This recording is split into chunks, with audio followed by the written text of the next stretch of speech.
Pensemos em uma cena de crime brutal no centro de uma cidade moderna, um lugar super movimentado.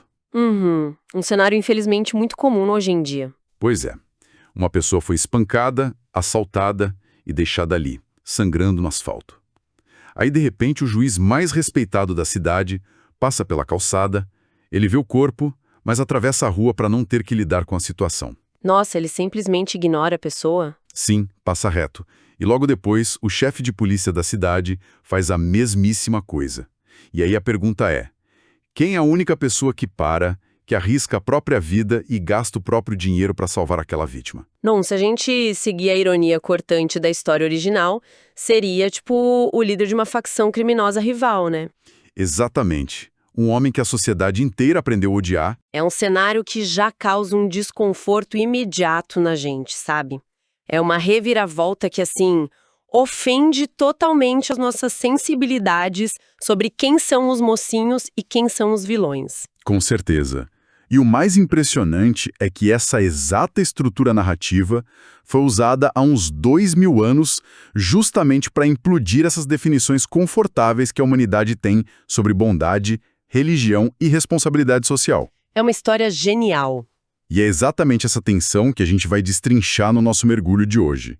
É muito bom ter todo mundo que acompanha a gente por aqui para mais uma análise. A nossa missão é explorar uma pergunta central bem espinhosa. Que é por que instituições e sistemas de crenças construídos sobre a ideia do amor falham com tanta frequência na hora de praticar esse amor, certo? Perfeito. E para nos guiar, nós temos fontes maravilhosas. A gente vai usar um artigo do autor Hernandes Dias Lopes chamado A Igreja em Ação Fora dos Portões, além de um material de estudo bem detalhado sobre a famosa parábola de Jesus e o bom samaritano. E o que amarra todo esse material não é uma discussão teórica chata, sabe? Existe um tom de urgência muito palpável nesses textos.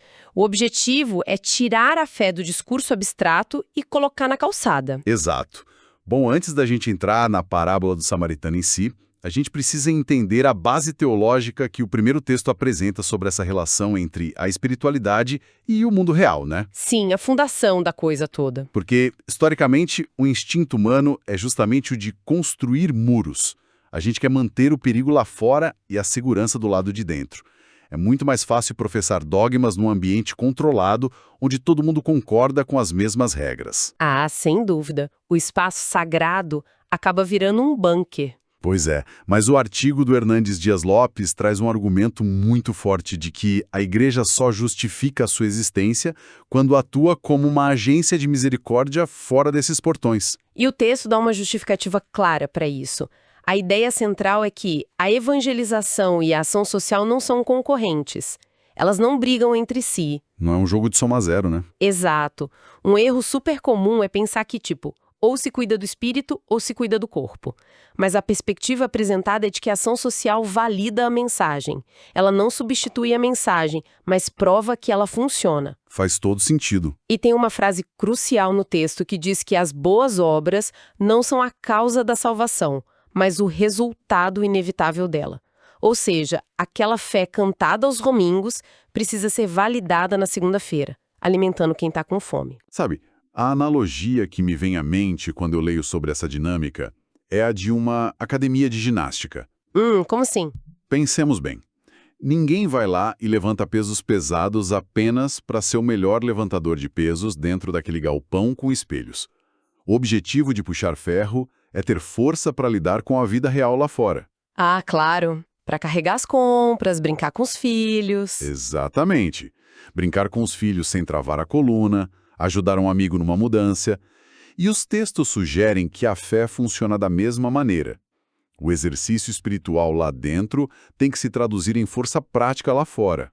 Olha, essa analogia da academia é muito boa para ilustrar a questão do preparo. Mas eu diria que ela tem um limite que a gente precisa pontuar. Sério? Qual o limite? É que assim, a gente vai para a academia por um motivo essencialmente focado no ganho próprio, né? Na autopreservação, na estética ou na nossa própria saúde. E o que os textos argumentam é que a verdadeira prática da fé exige, acima de tudo, autossacrifício. Ah, entendi o ponto. É diferente. Sim. Não é apenas ficar forte para sua própria vida, é gastar essa força construída lá dentro para que outra pessoa possa sobreviver lá fora. E o texto até lembra que omitir-se também é passível de julgamento. O apóstolo Tiago fala muito sobre isso, de que desejar paz a um faminto sem dar comida é uma fé morta. A teoria sem a prática é vazia. É a denúncia máxima. E é exatamente essa tensão entre a teoria e a prática que nos leva perfeitamente para o nosso segundo texto, que é o estudo de casos supremos sobre o assunto. A parábola do bom samaritano. Isso. E o cenário que Jesus escolhe para contar essa história é muito estratégico. Não tem nada de bucólico aí. Não é um campo cheio de ovelhinhas saltitantes, né? Longe disso. A história se passa na estrada que desce de Jerusalém a Jericó. E a geografia aqui explica muita coisa. Conta mais pra gente sobre essa estrada. Era uma rota infame. Era uma descida íngreme, com muitas curvas fechadas, cheia de cavernas e desfiladeiros. Historicamente, o lugar era conhecido como o Caminho do Sangue. Caminho do Sangue, já dá pra imaginar o motivo. Sim, por causa da quantidade absurda de assaltos e assassinatos que aconteciam ali. Era o território perfeito para emboscadas. Então, qualquer pessoa da audiência original que ouvisse Jesus falar estrada para Jericó já sentiu um frio na barriga. É um cenário de vulnerabilidade humana extrema. Aí temos esse homem não identificado, que é atacado, espancado, perde tudo e é largado no acostamento, semi-morto. Exato. E é aqui que a narrativa expõe as entranhas da burocracia religiosa. Porque as duas primeiras pessoas que passam por esse homem caído são um sacerdote e, em seguida, um levita. E a gente tem que entender a profundidade dessa escolha. Esses dois não são pessoas comuns. Eles são, a elite moral e religiosa da época. Eles são os caras que dominam a teoria, que trabalham no templo. Exatamente.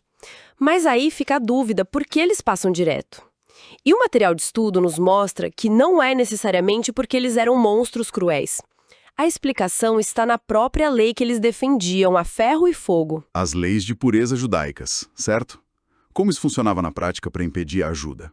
É o seguinte, segundo a lei, se um sacerdote tocasse em um cadáver, ele se tornaria ritualmente impuro por 7 dias. Caramba, 7 dias de punição por esbarrar um corpo? E não era só o tempo.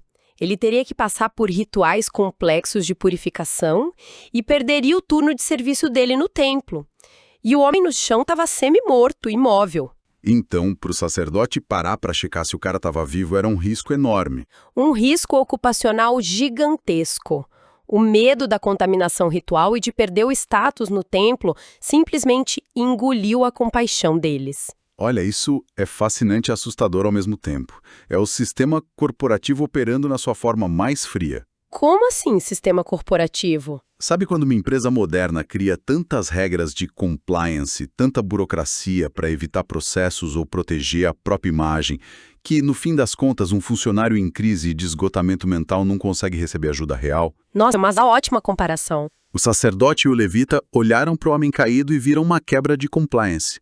Eles priorizaram o ritual em vez do desconforto de salvar uma vida. Exatamente. A religiosidade deles serviu como um escudo para protegê-los da dor do mundo e não como uma ferramenta para curar essa dor. E aí a história lança aquela bomba cultural que a gente brincou na abertura.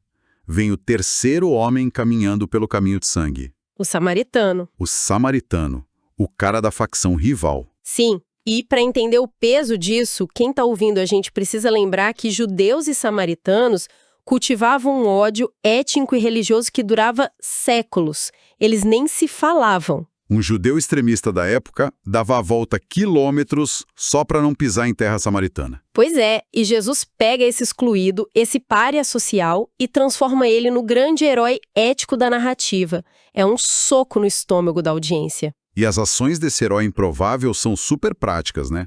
O texto do estudo destaca que o samaritano não organizou um abaixo-assinado para pedir mais policiamento na estrada. Não, ele não fez um projeto de ONG.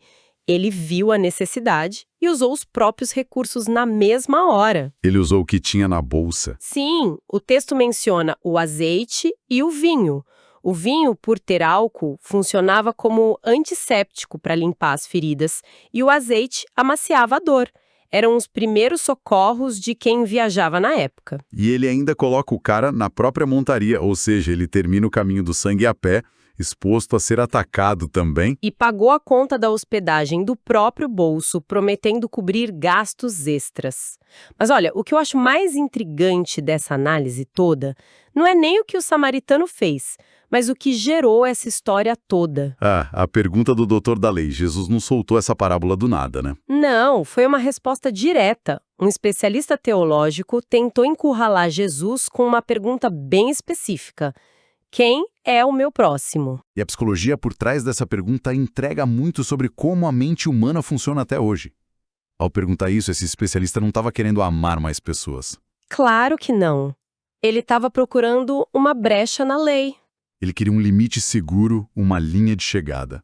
Parece que é da nossa natureza buscar um checklist tipo, onde termina a minha obrigação moral? Exato. Ele queria uma lista de exclusão.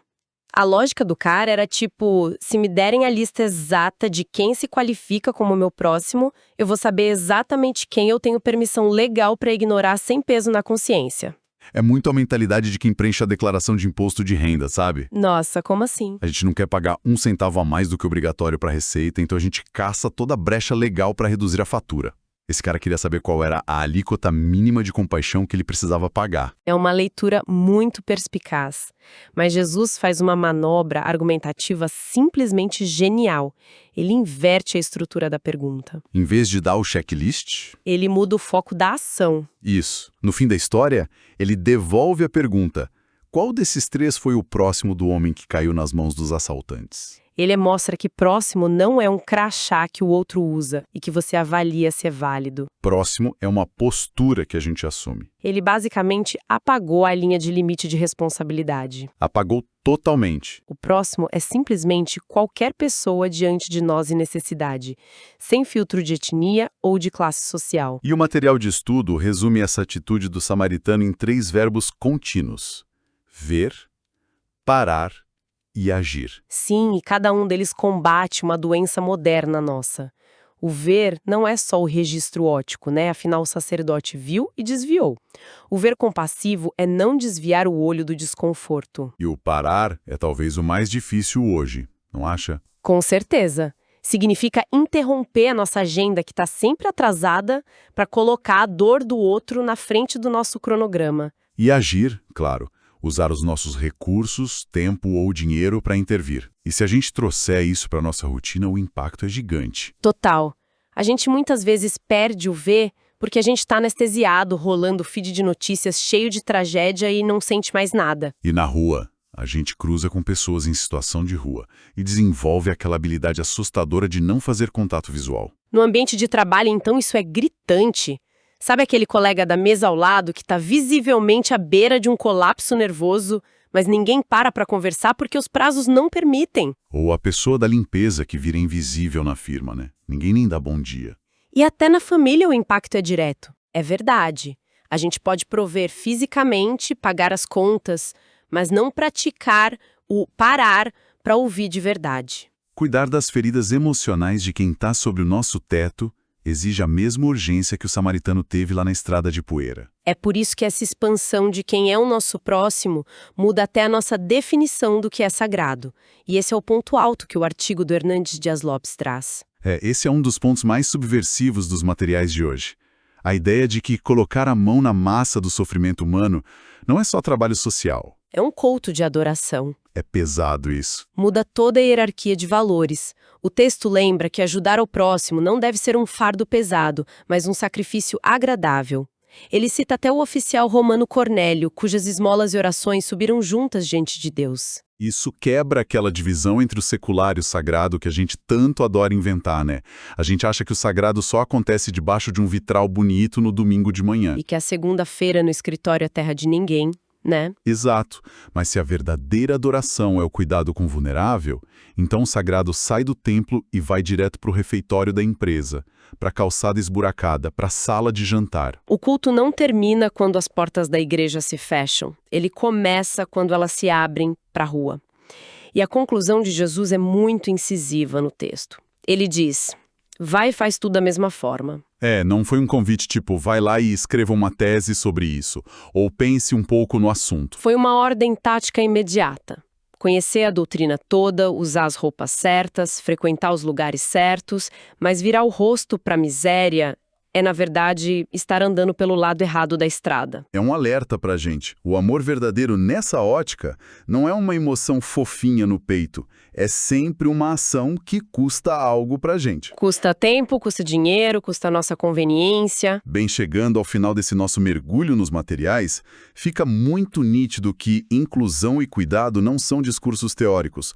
São atitudes que vão invariavelmente sujar as nossas mãos. Com certeza. E para não fecharmos essa discussão sem deixar uma semente para nossa audiência pensar ao longo da semana, eu queria levantar um ponto provocativo focado num micro detalhe que a gente falou. Qual detalhe? O material menciona que o sacerdote e o levita não só seguiram em frente, mas eles ativamente desviaram o caminho para evitar o homem ferido. É verdade, eles passaram pelo outro lado da rua. Isso sugere que ignorar a dor alheia quando ela está bem na nossa frente não é algo passivo. Exige um esforço deliberado. E isso faz a gente pensar, será que hoje em dia a gente não gasta muito mais energia mental tentando desviar das mazelas e criando desculpas complexas para manter as portas trancadas? Uma energia que seria muito mais útil se a gente simplesmente parasse para ajudar, né? Exatamente. Gastamos energia elaborando justificativas para nossa omissão. Fica um incômodo. Sustentar a indiferença a longo prazo pode ser o trabalho mais exaustivo de todos. Com esse incômodo tão necessário, nós encerramos a nossa análise por hoje. Muito obrigado por mais uma vez nos ajudar a iluminar esses conceitos, foi excelente. Eu que agradeço, foi uma conversa incrível. E a todo mundo que emprestou os ouvidos para a gente hoje, a nossa gratidão imensa. Que a gente consiga diminuir o passo na nossa própria estrada de Jericó. Até o próximo mergulho.